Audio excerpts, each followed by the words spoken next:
I've seen the trailers, I've seen the gameplay, and I think I can confidently say, for real this time, we are so back. Recently, since EVO's been going on, there's been a lot of info dropping about upcoming fighting games, and I haven't been this hype in a minute.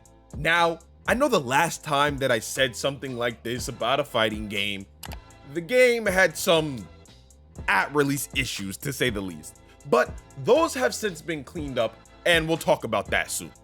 The big three that I'm really looking forward to right now is, of course, at the top, Marvel Tokon Fighting Souls. Then we got Invincible Versus and the long anticipated 2XKO. For this video, we're gonna focus on Marvel just because that's what I've seen the most amount of, and there's a huge info that just dropped about it, but we're going to talk about those other games in future videos because both of them are looking pretty nice too. Marvel Tokon Fighting Souls was announced about a month ago at the PlayStation State of Play, and it's been nothing but hype for this game ever since. I've seen people call it Fighters 2, which is a big thing for me because Fighters gameplay wise is my favorite multiplayer game of all time, despite its definitely existing and strong faults. But I've watched the recent info about this game, and I've watched some of the Evo play, which I'm still sad that I couldn't really get there, but this game is gas.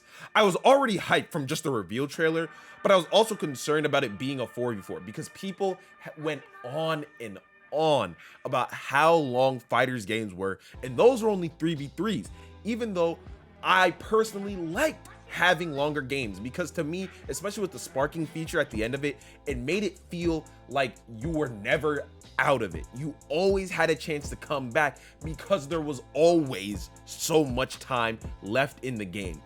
But with recent things talking about and seeing how this game where most characters share the same health bar, while I personally have some mixed feelings about it, I'm still excited to see that along with the other changes that they've added.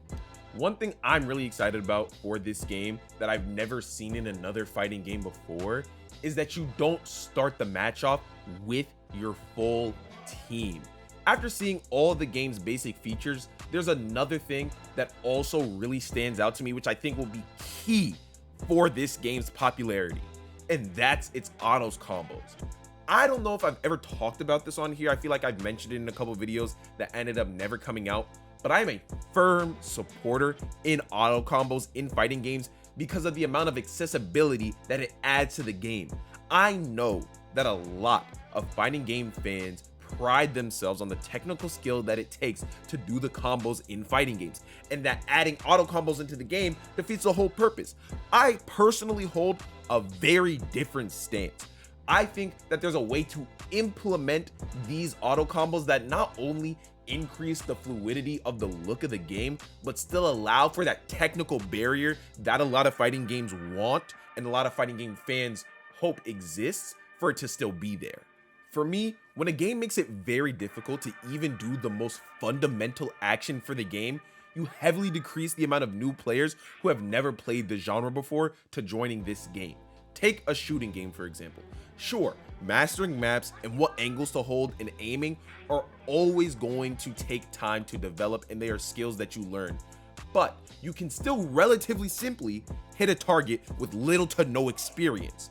For me, combos are that fundamental level of inputs in fighting games. You're not going to win on just random jabs or anything else because that's not a reasonable way to play the game. You need to be able to string any amount of inputs together to actually play. You're not going to get lucky and take someone's head off like you can in a shooting game. I do think it's possible, however, to implement that and still have a very high skill ceiling for the game where the floor doesn't have to be in hell. I think this game will have a lot of depth in terms of its combo ability, but it will still allow new players to have a little bit more of a footing so that they can at least have fun with their friends or in casual lobbies without having to put in hours and hours of combo practice just to learn a singular character. And on that same point, another thing that I noticed was that this game has a centralized control scheme. And what I mean by that is that every player has the same inputs, but they just do different things. I think this is another way that really welcomes in new players because it lets them try out a lot of characters without having to learning the different inputs for each of them. All you really have to do is learn what the basic inputs are for the game, and then you can experiment with, oh, okay, so then with Star-Lord, maybe it does this, and with Spider-Man, it does something entirely different. And that's where the combo game is really developed, rather than having to learn all of Star-Lord or Doom or Storm's unique inputs, and then also learning Spider-Man and Iron Man and Captain America's. This way you can just know the inputs and then have fun with the whole roster. Team comp also seems really important to me in this game because there's just so much to consider here. Like, obviously you want to utilize the character that you're best with because they share a health bar, so there's no reason to really be switching unless you're trying to extend a combo. But since you don't start out with your full team, you might need to think about who's going to be your second character, because which assist do you work best with your playstyle, as well as which assist might help you do stage changing combos so that you're going to get access to those other things sooner.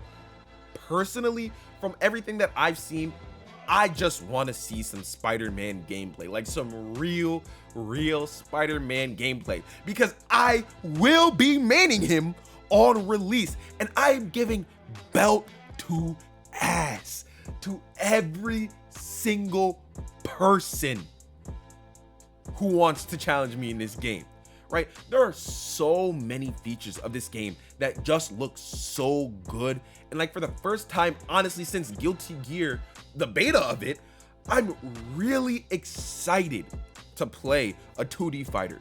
The pace and the fluidity of this game just really drives it home for me, because so many games looks like, in my opinion at least, you're just doing one input after the next and you can tell those different inputs. But to me, this has that fighter's fluidity to it that I haven't seen in a while, that'll really help it blend into a full cohesive feeling game. My honest question at this point is when are we getting this game?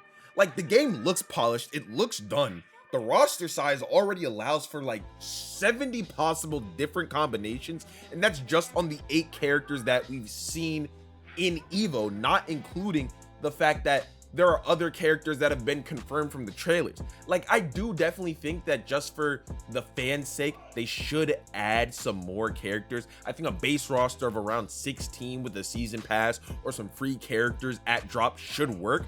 But like, I know this game's going to be at EVOs for years, and I can't wait to watch more gameplay of this game as it becomes available. I honestly just want to play it at this point. Like, Arxis, give me a Tokon Fighting open beta and my life is yours. But for real though, let me know what y'all think about this game so far and what you're expecting from it going forward. I feel like we won't be let down, but tell me if y'all think differently. And with that, I'm CJZX2. Y'all know where to find me, and I'm gonna see y'all in the next one.